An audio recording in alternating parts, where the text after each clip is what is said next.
Lu benci nggak pas baca berita tentang gue yang buruk-buruk?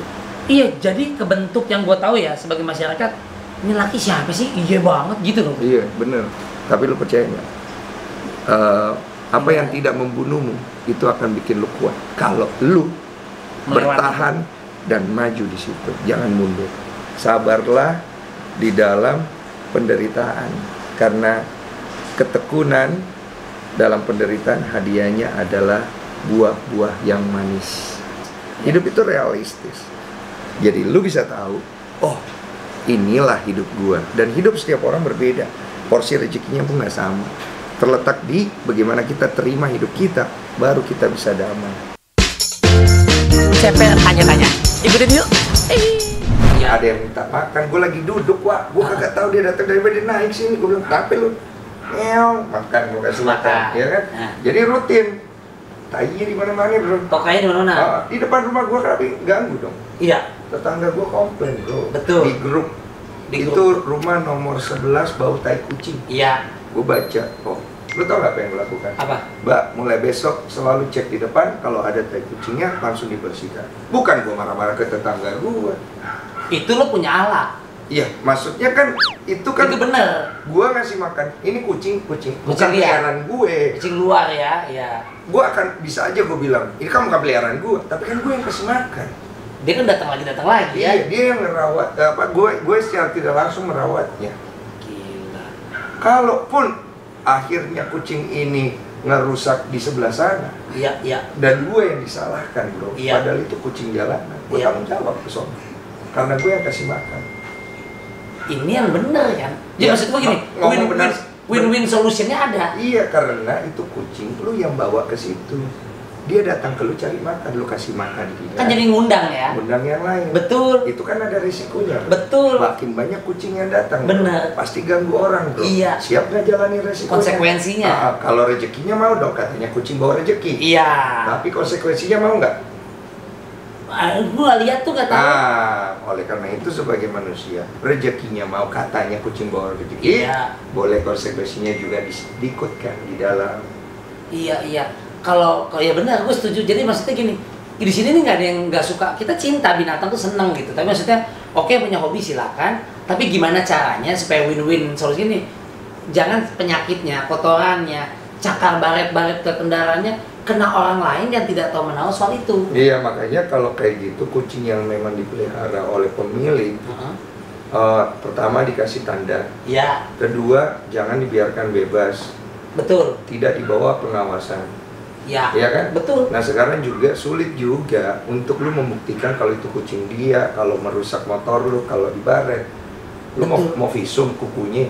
Itu dia orang kita pinggir, dia masuknya subuh jam 1. Kecuali lu ada CCTV. Iya, betul sih. Cuma ada CCTV. Tapi artinya complicated ya. Iya, tapi kalau ada CCTV ketahuan itu kucing siapa. Gue malah gue udah foto. Di kap mobil kita foto. Nih, ada yang pakai kalung, siapa yang tanggung jawab? Di grup diem. Iya. Kicep. Karena gini, dari perspektif lu yang dirugikan lu bener. Dari perspektif yang merugikan dia juga benar. Kenapa? Karena dia juga berusaha untuk melindungi dirinya dari kebodohannya. Kebodohan sih ya. Melindungi dari kebodohannya ya. Bisa. Soalnya juga ditambah gini, ini kayak dulu di komplek nih. Ada aturan, sampai gue tanya sampai developer deh. Ternyata memang dari dulu aturan itu tidak berubah. Artinya gini, di sana tidak diperkenankan punya apa binatang peliharaan atau mau istilah itu, tapi dilepaskan luar. Oh, artinya boleh tapi nggak boleh dilepas. Iya, harus tanggung jawab tadi. Kalaupun dilepas silakan, jangan alasannya kucing luar. Kata lu tadi kan ngundang. Iya. Itu kan ngundang, itu penjelasan aman. Ini kan ngundang ya gitu. Maksud gua adalah dari developernya pun. Nih bro, contoh kucing gua nih manjat-manjat. Hancur. Mau marah? Ya, resiko, tapi di dalam. Di dalam. Nggak yang rusaknya punya orang tetangga. Masa gua banting kucingnya? Kan nggak mungkin, kucingnya nggak salah bro. Yang salah? Yang salah adalah pemiliknya. Ini kucing gua manjat-manjat. Kalau gua bilang, rusak tuh gara-gara kucing lu tuh manjat-manjat. Iya. Iya kan? Itu benar. Kalau gue bilang kucing goblok lu manjat-manjat. Lah, gimana ngerti, bro? Pemiliknya mesti tanggung jawab. Itu nature-nya dia manjat-manjat, cakar-cakar. Kalau lu nggak mau, jangan kau pelihara kucing, babi. Gitu. Babi, maksudnya pelihara babi. Maksudnya pelihara babi, Wak. Konsekuensi. Jadi kalau punya hobi silakan. Bahkan gue suka bilang gini, milik Bu, Pak, ke tetangga. Piara apa, macan, beruang, singa juga boleh. Boleh. Tapi jangan seolah nggak mau tahu dilepas pas pupnya di taman Fasos-Fasum. Dinosaurus juga boleh. Boleh, tapi handle tuh tanggung jawab. Yep. Jadi win-win. Benar. Kalau bisa pelihara macan, kalau gue biar dimakan. Nah, jadi mudah-mudahan ini jadi pesan buat semua. Silakan yang punya hobi monggo, tapi tetangga kiri kanan juga apa namanya? Sama-sama happy. Aware. Aware. Karena kan kita tinggal bertetangga, ada aturan. Guyup. Kalau mau tinggal sendiri nggak mau ikut aturan, cari tempat yang aturannya sesuai yang kau mau. Ah, setuju. Kalau enggak juga ketemu, tinggal di hutan. Di hutan aja ada tetangga namanya binatang. Nah, si hewan ini di hutan juga punya aturan. Betul. Kalau kau sesuai aturannya, ya kau dibully sama mereka. Ya kan? Gue malah berpikir gini, sangat salut yang ada piara kucing, ada anjing ya. Kalau perlu, gue lewat rumah, oh si Song Densu, kucingnya rapi, apa namanya ditanggung jawab gitu.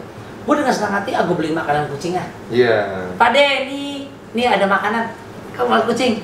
Padahal gue tetangga nggak piara, tapi gue ikut seneng, Mas. Karena disiplin gitu. Ini donat. Donat. Bukan, ini Cincin. ini ubi ya. Saya. Ubi. Ini ubi.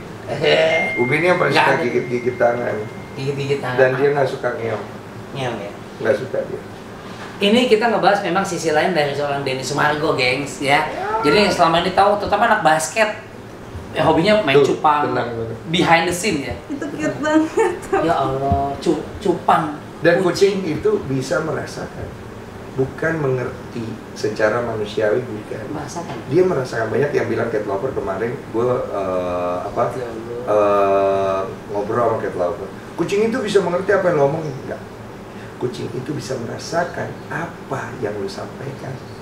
Feel energinya ya. Kalau energi gue positif, gue bilang anjing lu, kucing jelek lu, tapi gue nya santai, bukan niatnya, dia bisa tahu. Lu cuma di mulut doang. Sekarang contoh, banyak pemilik kucing yang suka ngebully kucingnya dengan kata-kata. Iya. Tapi kan niatnya di hatinya nggak gitu. Dan kucing nangkap itu. Itulah bedanya kucing sama manusia. Manusia kemakan omongan, nggak lihat dalamnya. Kalau binatang instingnya dia lihat dalamnya, nggak kemakan omongan. Gokil ya. Makanya susah nipu binatang, harus sincere dan tulus. Gila ini. Panji kalah nih, Panji. Panji belajar sama gua dulu. Panji? Oh, basket. Itu Panji lagi orang sono. Beda itu. Panji bilang ke sono. Panji si ular kobra. Oh, si ular kobra. Siapa Panji petualang? Iya, situ apa kobranya namanya? Baraga. Garaga. Baranang siang sekali. Tapi yang menarik satu lagi, dia nggak aksesoris basket. Nggak banyak di rumah yang di rumah sana. Ini cuma buat syuting. Buat syuting, lokasinya. Terus gue juga nggak terlalu suka naruh penghargaan. Tapi kalau untuk kebutuhan syuting perlu kan aksesoris kan. Pemeran utama pria terbaik. Iya. Gue nonton ini 2 kali sama bini gue nih. Lihat tuh, Denny Sumargo, kita lihat. Gue punya bajunya, gue beli ke rumah beliau. Gue foto, gue posting, gue kasih ke Pak Ahok. Yes, balik lagi di Rico CPR Channel dan sama Denny Sumargo. Wah, gokil banget. Biar ada isinya. Ada isinya. Woi, tamu nggak lu kasih minum? Tuh, dia Doi itu emang natural yang menurut gue humble. Gue kenal Doi udah lama. Sayul. Sayul. Gemblong puncak. Dan ini yang menarik, Den. Gue lama nggak ketemu Doi. Basket lu tinggalan sama sekali udah goodbye. 2011 gue berhenti kan. Iya. Selama 7 tahun gue nggak pernah kembali ke basket, nggak pernah main basket, nggak pernah nyentuh basket, nggak pernah nonton basket. Kenapa? Berhenti aja, udah off gitu, udah nggak ada kepengen sama sekali. Passion hilang apa? Hilang. Terus pas gue setahun kemarin gue bikin YouTube, akhirnya gue baru ke basket lagi. Basket lagi. Banyak yang kangen loh asli, Den. Mungkin ya, tapi juga sekarang anak-anak milenial tuh nggak tahu gue dulu. Kalau anak-anak yang angkatan atau nggak jauh dia tahu gitu. Oh, Denny Sumargo. Yang dulu SMP nonton gue, sekarang udah hampir kayak udah dewasa, udah bang gue dulu nonton lo gitu. Oh iya benar. Tahu gue dari basket. Nah, ini masa jatuh bangun namanya seseorang itu gue baca Doi banget. Ini sisi agak kehidupan. Basket udahlah, karir pernah sukses, hilang, timbul tenggelam, cedera. Ini tempatnya curhat bang, kenapa jadi dia nge-host ya? Oh, iya, kapan lagi nyewa tempat? Nanti gantian ya? Iya boleh. Hal yang pernah jadi apa ya terburuk lo pernah, gue pernah baca kata lo orang biasa terjatuh di kos-kosan ngontrak, kemudian dikatain deket sama orang kaya, mau kondo, wah pokoknya ini laki apa sih model ya ngasan abas. Lu benci nggak pas baca berita tentang gue yang buruk-buruk? Iya, jadi kebentuk yang gue tahu ya sebagai masyarakat, ini laki siapa sih? Iya banget gitu loh. Iya bener kan? Gue jalan itu sampai tadi dulu lo akhirnya gue nggak tahu, sekarang kita bisa lihat bahwa dengan segala prestasi lo di film, rumah lo gede, ini ada satu rumah di sini, di belakang ada lagi 1000 meter gengs, 1000 meter gede banget. Itu dia nggak mau riak, nggak mau pamer pula. Sawah itu sawah. Di tengah kota ada sawah. Itu gimana Den? Itu dari jatuh lo dianggap jelek, dianggap hina dina lah, sampai sekarang lo membalikan. Jadi gue tuh dulu gue nggak percaya Tuhan bro. Gue gak percaya Tuhan karena dalam proses gue coba untuk memperbaiki sesuatu, tapi orang tetap melihat gue jelek. Oh my God. Ketika lu udah bikin salah sekali, di mata masyarakat, lu tuh udah jahat. Dan apalagi kalau berhubungan dengan kasus gue di mana gue dibilang pria tidak tanggung jawab terhadap kehamilan seorang wanita. Iya dulu dibilang, udah ngebuntingin orang lo. Wanita yang mengaku dihamilin, dan gue gak tanggung jawab. Poin baiknya lu di mana kalau udah kayak gitu? Udah hancur aja tuh. Hancur. Gue coba untuk menjelaskan. Iya. Tapi jawaban gue bukannya bikin penonton ngerti, malah membuli gue lebih jauh. Air mata buaya, laki-laki emang nggak tanggung jawab, kelihatan banget actingnya. Iya, gue liat waktu konferensi pers nangis. Belum main film waktu itu. Belum, ya konferensi pers lu nangis bahwa gue salah apa gitu. Iya, bingung. Lu tau nggak? Gue tuh masuk ke dunia film. Gue kagak pengen jadi artis. Gue gak pengen jadi orang terkenal, karena gue tahu konsekuensinya. Gue gak akan kuat untuk melewatinya. Iya. Seiring perjalanan waktu hampir 6 tahun lamanya gue itu berada di titik terendah dari posisi dan karir gue. Waktu film 5 cm naik, gue nonton. Penontonnya semua memuji-muji pemainnya. Lu yang meninggal ya? Gue yang meninggal. Bukan meninggal, Pak. Gue sakit di dalam film itu. Filmnya booming, semuanya naik, artisnya gue turun ke bawah karena kasus. Jatuh terpuruk, 8 bulan gue nggak ada kerja, gue tiap hari main layang di Genteng karena gue bingung harus gue ngapain, gue stres, gue cuma punya uang tabungan sedikit, gue tinggal di kos-kosan. Tahun berapa tuh Den? 2012. Harga diri gue sebagai laki-laki udah nggak ada bro. Nama baik gue udah rusak dikarenakan sebuah fitnah. Tapi gue sendiri tidak bisa membela diri gue karena netizen tidak memberikan kesempatan untuk gue. Jadi gue mesti ngapain? Gue cari ceweknya sendiri juga berusaha untuk menutup semua ini dan ingin coba melangkah jauh. Artinya gini loh, udah yang penting mereka semua akan lupa pada waktunya. Ternyata selama 6 tahun kemudian orang nggak lupa bro. Ingat terus. Ini laki-laki mantan basket yang katanya ngambilin orang. Akhirnya lo ketemu cewek itu tapi kan udah. Gue cari sampai detik terakhirnya, akhirnya gue dapet. Dan klarifikasi dan gue minta diselesaikan dengan cara yang cukup tegas. Di tes DNA awalnya maunya tuh damai. Ya udah nanti gue bilang kalau ini semua salah. Nggak mau. Tes DNA. Biar jelas. Itulah the only validasi yang mereka bisa terima. Valid ya. Valid. Karena kalau tidak selamanya pisau akan ada di belakang gua, bro. Fitnah itu terus nempel. Orang nanya sama gua, gimana kalau itu anak gua? Anak gua bukan anak gua tanggung jawab. Masalahnya gua dibilang nggak tanggung jawab, gimana nih? Gua bingung, gua bilang. Iya. Dan framingnya. Iya. Lu belum tahu media saat itu, bro. Hancur. Gua kagak mau ngasih komen karena gua mikir komen gua, klarifikasi gue pun tidak ada gunanya di mata publik karena hanya jadi bahan ejek-ejekan. Diambil nih gambar kosan gue, dibikinin narasi. Jahat ya. Rasa takut Denny Sumargo tidak berani memunculkan batang hidungnya. Ngebunuh banget. Apakah benar ternyata Denny memang seperti apa yang didugakan? Lu narasi bro, lu di framing, lu digoreng. Dan gue nggak ngerti bro. Lu tahu anak kecil yang lagi belajar naik sepeda, kemudian dia masuk ke teman-teman anak sepeda yang udah pada expert, selugu itu Pak. Habis, kelar. Tapi lu percaya nggak? Apa yang tidak membunuhmu itu akan bikin lu kuat. Kalau lu bertahan dan maju di situ, jangan mundur. Dan gue waktu itu akhirnya menjalani itu semua sampai gue di titik spiritual di umur 33, 6 tahun kemudian. gue mengalami pencerahan. Iya. Di situ akhirnya gue ketemu dengan pencipta gue. Iya. Dan di situ gue dikasih wisdom bahwa apapun yang terjadi sama hidup lu, itulah udah jalannya. Lu tidak bisa menolak yang buruk. Kalau lu ingin yang baik, lu harus bisa terima baik dan buruk dari hidup lu. Gue jalan dengan dua-duanya, gue selesaiin semuanya sampai ke titik akar masalahnya. Saat itu Tuhan membalikkan hidup gue. Tadi dulu, yang anak itu balik lagi penasaran. Cek DNA kan akhirnya. Cek DNA. Dan positif bukan dari anak lo. Iya.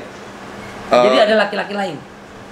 Ya gue nggak tahu, kan hidup dia, Pak. Iya, artinya ini bukan perbuatan lo sampai dia dulu hamil itu bukan. Bukan gua. Clear sudah. Clear, dan akhirnya itu Valid. udah selesai, valid.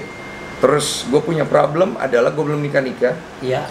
Dan gue berapa kali mau nikah karena ternyata ada hal itu yang menjadi isu yang membuat itu Ganjelan. susah, ganjelan. Akhirnya gue ketemu satu wanita, istri gue sekarang, Iya. yang menurut gue, untung gue gak nikah dulu. Untung gue ngalamin semua ini. Karena kalau enggak, gue gak dapet istri gue yang sekarang, yang merupakan hadiah terbaik yang Tuhan kasih buat gue. Makanya gue selalu bilang, sabarlah di dalam penderitaan, karena ketekunan dalam penderitaan hadiahnya adalah buah-buah yang manis. Untuk yang ini agak sama pengalaman spirit hidup gue. Oh, iya. Gue punya istri setelah gue melewati masa itu. Iya, mirip. Kita kita gantian ya. Iya, curhat bang ya. Ya gitu. Yoi. Sama betul. Tar dulu. Istri lo yang sekarang sempat nanyain nggak ke lu? Apa? Gosip itunya dong, pasti dong. Istri gue gak peduli, karena gue dari awal apa adanya. Istri gue tidak melihat hidup gue dari masa lalu. Dia hidup apa dari yang dia lihat dari Takutnya dia kepo juga gitu, pengen tahu. Ada, tapi dia bukan orang yang gampang termakan. Smart. Orang positif dulu. Cewek itu lu bisa lihat, maaf ya, kalau misalnya cewek itu gampang termakan hal-hal negatif, Iya. lu kalau menikah dengan wanita seperti itu, lu akan selamanya bersama dengan orang yang seperti itu. Jadi jangan lu kaget suatu hari nanti kalau kok dia gampang banget kemakan isu, karena karakternya memang begitu. Oh, belajar nih gue ini. Tapi kalau misalnya wanitanya itu nggak gampang terpengaruh, nah lu akan menikah dengan wanita yang seperti itu. Iya. Ada plus, ada minusnya. Jadi jangan kaget ketika nanti lo nikah. Loh, kok begini? Enggak, itu apa yang lo nikahin, dan bahkan 2 kali lipat. Kalau dia itu seorang wanita yang penyayang dan sabar, dia akan sabar banget. Tapi begitu dia naik hitam, kelar hidup lo. Ngerti? Ya. Kalau orangnya itu pemarah, dia akan marah terus dan marah terus gitu. Jadi jangan kaget ya. Ini pengalaman banget ya. Ini kayak singkat, padat ya. Pesan seorang Densu untuk, nah ini netizen jadi berarti apa? Ada panggilannya nggak sih YouTube, penonton YouTube lo? Ada yang nonton nggak sih? Ada kok, ngajak lu. Jadi apa? Message-nya apa bawa? Bersabarlah. Ya. Akan indah saat waktunya nanti gitu. Sebenarnya hidup itu jangan terlalu banyak kita pusing atau cari tahu jawabannya. Kalau kita terlalu cari tahu jawabannya, maka kita akan kehilangan the best moment experience-nya. Karena di dalam experience itulah jawabannya. Sedangkan lu lagi jalan dalam proses, lu belok nyari-nyari jawabannya ke sini. The real answer is here on your process. Yes. Bukan di sini nyari-nyari tahu kehidupan orang. Iya. Dan berusaha untuk bikin teori related dengan kehidupan. No, walk your life. Iya. Kalau memang itu jalan lo, di situ jawabannya. Dan jangan berteori dengan apapun itu, tapi sikapi dengan realistis. Hidup itu realistis.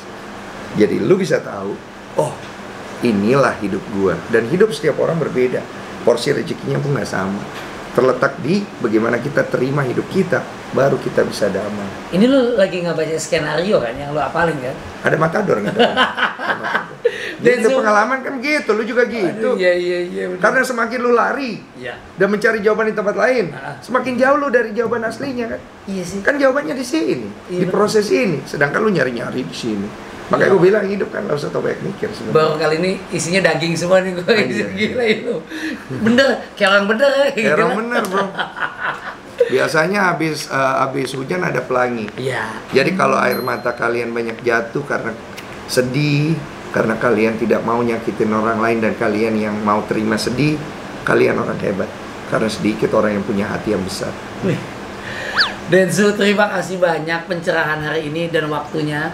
Sukses buat karir lo, dunia akhirat deh pokoknya. Kalian juga dong. Udah speechless gue nih. Karena lihat apapun yang dilakukan dengan semua nggak ada proses yang instan, semua proses. Dan tapi percaya Tuhan pasti selalu bersama orang yang baik. Gitu. Karena hidup memang nggak boleh instan. Yang boleh hanya mie ya. Mie.